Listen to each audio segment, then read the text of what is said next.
This is a breaking news alert from 24-hour News 8. Identified as Andre Yarborough. Good morning, everyone. We are standing by for a press conference that apparently just started where Battle Creek police officers are looking for a man they say is involved in a shooting that injured a Battle Creek police officer. It happened earlier this morning. That officer was shot 3 times. Let's listen in. They did see that Yarborough's vehicle was parked in front of the home, so they decided to remain in the area.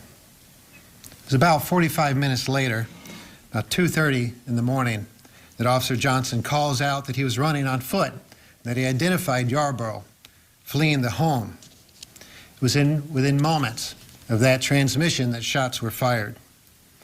Officers who had remained in the area immediately responded. There they found Officer Johnson on the ground at 310 Cherry near the garage. Officers immediately began to apply life-saving first aid. They applied a tourniquet to the wound on his left leg. Officers immediately located Officer Johnson into a vehicle, and they took him to Battle Creek Bronson. The suspect was last seen running eastbound on 310 Cherry. It was just within a few moments K-9 started a track from 310 Cherry onward. It was about 2:52 later on that morning that officers discovered a handgun, a 9mm, located near the garage of the address.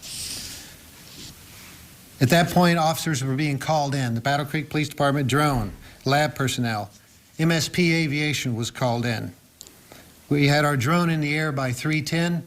MSP Aviation was also in the air by 5:11, and it remains in the area as the search continues.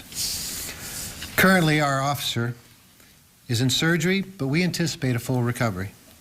Although his injuries are substantial, he took 3 shots. 1 round, we believe, first struck his leg, breaking his femur, dropping him to the ground. 1 to the upper chest area, left side where his vest was, and 1 to the wrist. We believe the round to his upper area were fired as the suspect stood over or near the downed officer.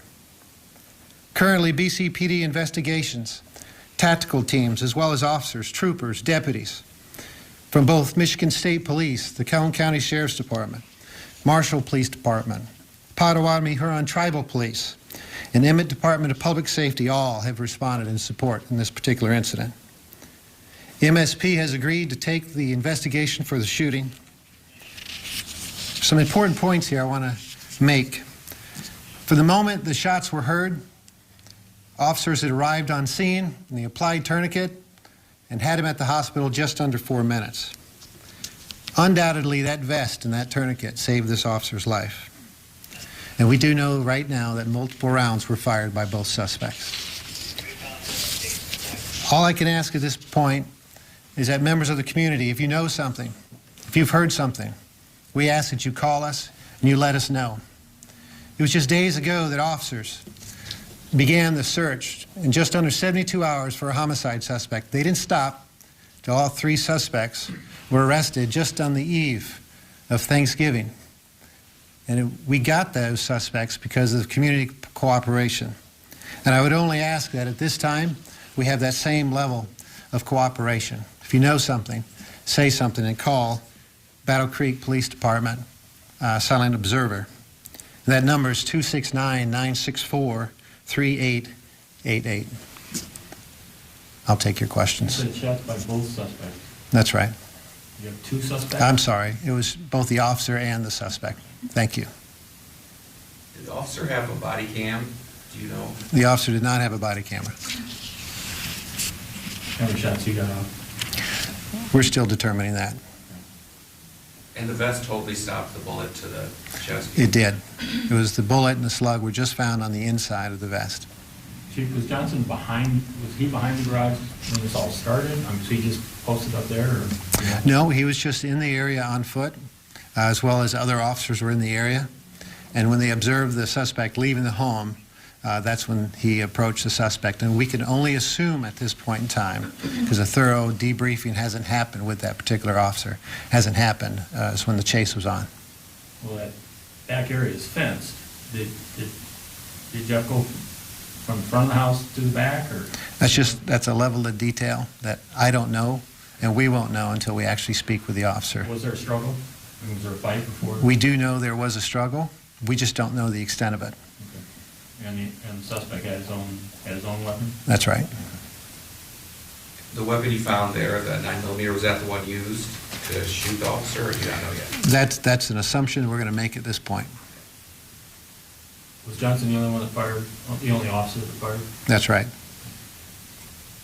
Yeah, the entire interaction occurred between both the suspect, Andre Yarbrough, and Officer Jeff Johnson. It was only after the fact, after the shooting occurred, that other officers arrived into the immediate area. You have to remember, you have to set the scene. It was dark, wasn't incredibly well lit, pretty complex area with all the fencing in the backyards. You know, it took officers a minute to find exactly where they heard the shots, and just as importantly, how to respond to it. He was on foot though, Johnson? That's right. Were there, what kind of perimeter, was there a perimeter? Meaning, I mean, were officers posted up around the house? I mean, was that kind of an active situation, or? no, because this is about 45 minutes later. Right. Officers were in the area. Again, it wasn't an incredibly busy night at that moment, and officers were in the area because they knew they had a suspect, but I wouldn't say an actual perimeter had been set up or established at that point in time. Do you know the location of the other officers? No, How far away they were? I don't. I can tell you, though, to make a point on what you just said, you know, that's the line of work that we're in. You know, at one moment, you're not doing a whole lot. You might be drinking coffee with a friend, and the next moment, you're applying a tourniquet to his leg. I don't think that can be lost in this moment, and the kind of work that our folks have to do on a daily basis. Can you tell us more about Officer Johnson, how long he was on the force, just kind of anything you can just tell us about him as an officer? I can. So Officer Johnson's been with us since December of 2013, and prior to that, he was with the city of Springfield for a number of years. He is a tenured officer. He's good at what he does. I think that's apparent even today by his work ethic and his effort, even in this particular case. You know, sometimes when these folks, they don't need to be called somewhere. They can proactively work it, and there's a good example. This incident shows that that's the kind of officer he was. He was one of our negotiators, so he understood conflict resolution, and he's also a member of our honor guard. Is there anyone in custody from the house at all? Anyone else that was there? No one's in custody at this time. We have people that we have been speaking to, but currently no one is in custody. And can you, again, I'm sorry, can you just tell me what happened to start this? Who heard the children making noise? An officer passing by, or there was a call, or so what happened? So what I can tell you is that children were heard screaming. Officers arrived on the scene. How they actually got there is a detail. We believe that was a call. It was then that officers arrived. They were not allowed in the house once the homeowner said everything was okay. But they remained in the area because it was at that point that they recognized Andre Yarbrough and decided to see if he was going to come out. He's known to this agency. They believed he would be coming out. What type of warrants did he have out for him? He had a number of warrants. I don't have those particulars on me, but several were for assault, but I don't have those lists with me. So when they went to the door to ask to come in, and they were told no, like they saw him in the background or somewhere in the house? Okay. That's right. Is he armed? Do you guys believe the suspect on loose is armed? We don't know if he's armed currently. That's a good question. We certainly don't. We do know the firearm that may have been used was located. Again, but that's something that we're still trying to establish. Do you believe he's still in the area? Like, is there community concern at all for public safety? Well, I'm not so sure there's community concern necessarily, but we do believe he's in the area. And there's not going to be a log unrolled or a stone unturned until we find him. Where was the gun found? Just outside of 310 Cherry in a small field. To the west? Or to the east, I'm sorry? I believe it's to the east, yes. Okay. You guys are searching the river, apparently going to search the river. Do you believe he may have gone across the river? Or? You know, that again, we're not really sure where he may have gone. The department and really the entire team, that entire supporting law enforcement apparatus that I shared with you just moments ago, this is a sort of an all-agency, all-hands-on-deck scenario, and they've reset, and now they're going to refocus their search once again. And it's because of that we believe he's still in the area. So that's right, air, water, land, we're going to look everywhere. You say he might be injured. What makes you believe he might be injured? Again, there were multiple shots fired, and so we would believe that he may have in some way been injured, but we don't know the extent of those injuries at all. Find blood? Currently, that is unverified right now. Did the suspect have a violent history? Was there any reason to believe this would be some violent encounter with this person? Well, he certainly had 9 active warrants, and all of them, most of them were for failure to appear. And generally, many of them were for an assaultive-like behavior. And so, again, I think upon an instant contact like this, the fact that he was carrying a firearm and was willing to use it in the manner that he was, I think suggests pretty significantly that, yes, he was assaultive, because he proved it tonight. Was there anyone in the house that was injured? No one was injured in the home. He's had resisting charges against officers, right? Again, that's a level of detail that I don't recall in my review this morning. Was it his family inside the home? Known, friends and acquaintances. I'm not so sure family. And you mentioned children Yes, children were in the home. under the age of? I don't know. Okay. Small children. Okay. Any other questions? Was the officer found conscious? The officer was found. He was clearly alive. He was breathing. He was conscious, but again, clearly in shock. With those kind of injuries, it took an immediate response. And the fact that the officers were there, had the state of mind to actually respond the way they did, and to get him to the hospital as quickly as they did. I had the surgeon tell me at the emergency room today that had that tourniquet not been applied, we might be having a whole nother scenario, a whole nother discussion this morning, to include, of course, the fact that he was wearing a vest. In an officer involved shooting like this, is that always the priority, take care of whoever the victim might be before pursuing a suspect? I think there's multiple priorities at the time. Again, life is always going to be our first precedent. That's our first priority, always. But I think in a scenario like this, you're going to try to respond in multiple different ways and try to do a lot of things at once. And so it's not a yes or no answer, but that's exactly how the officers responded today. Can you say at all, and maybe from this extent of Officer Johnson's injuries, is he expected to, can you give any kind of detail about that? Right. So physically, I think he's fully expected a recovery. Absolutely. That's one very promising point of this whole incident, is that I think because of that tourniquet, it was because of the vest, I believe he will pull through, and all of it's 100% recoverable, according to the physicians this morning. But then again, when we talk about the incident itself and the emotional and mental impact that it has on a person, that's an entirely another matter. Tourniquets are relatively new. How long have you been carrying them?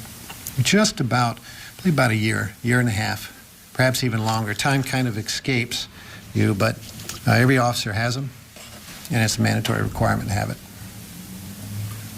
When's the last time an officer at Battle Creek has been shot on duty? We were trying to think through that. It has been, I want to say, at least 7 years. I believe I'm kind of looking at my team over here, but Yeah. Is it Rob? yeah, Yeah. and perhaps even longer. Yeah, it's been longer. Longer than 2006 or 7. So just about 4 years. Yeah, so time flies when you're distracted as we are. And then Berlin, 2005. Yes. Okay, Did he get in the hospital in a patrol car, or? he did. Okay. That's right. They loaded him in the back and took him or something? It was immediate. I think officers at the time, they recognized the significance of the injury, and they recognized that time was going to be a factor here more than just about anything else. A shot to the leg can just be just as fatal as anywhere else, and so they front-loaded him right away. And again, kudos to the Bronson Battle Creek folks. They immediately went to work on him, and again, it was a lot of work and a lot of effort to save this officer's life.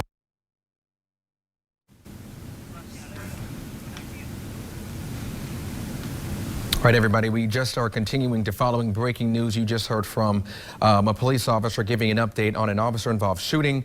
Battle Creek police need the public's help finding a 30-year-old man named Andre Yarbrough. Police say he is wanted in connection to an officer-involved shooting that left Officer Jeffrey Johnson in the hospital. We are told by police that Officer Johnson is in surgery as we speak, sort of recovering from the injuries he sustained during this officer-involved shooting. We do know, according to police, that the officer was shot in his chest, in his leg, and in his wrist. Again, expected to make a full recovery, that according to the police department you just heard from. But we do know that the suspect, the person of interest in this officer-involved shooting, Andre Yarbrough, is on the loose. He is on the run. Police believe he still may be in the area where they first made contact with him in the 300 block of Cherry Street, again in Battle Creek. But I do want to sort of get into that suspect, that person of interest, his background. And Leon Hendricks joins us from the newsroom with more information on the suspect's history. Leon, what are you learning right now? Donovan, good morning to you. Police have good reason to be very concerned about this suspect. We've been able to uncover some 15 arrests over the past several years, some of them violent, some of them involving resisting, obstructing, and being violent toward a police officer. I want to kind of go through that record while we get this suspect's picture on TV, because this is the most important thing right now, is that police want to find this man. Anyone with information about his whereabouts, you are asked to call 911. Right now they are calling him a person of interest in this case, and they're saying he had 9 active warrants, many of them for failure to appear, and it could be for any number of these litany of charges. Let's go back to 2011, the early part of his criminal record, assaulting. 2 different counts of assaulting he was convicted of in that year. He's also got a number of drug charges. In 2010, 2012, he was convicted for misdemeanor controlled substance charges. In 2012, he was convicted again of 2 other controlled substance charges. That happened again in 2013.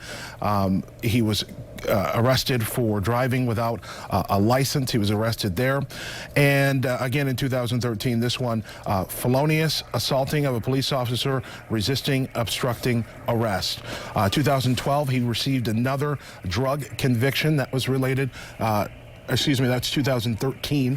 Another driving arrest in 2013, 2016, another driving arrest, and in most concerningly, his most recent history, a felony charge of assault, resist, or obstruct police, that ended up being reduced to a misdemeanor count of attempted assaulting and resisting or obstructing police.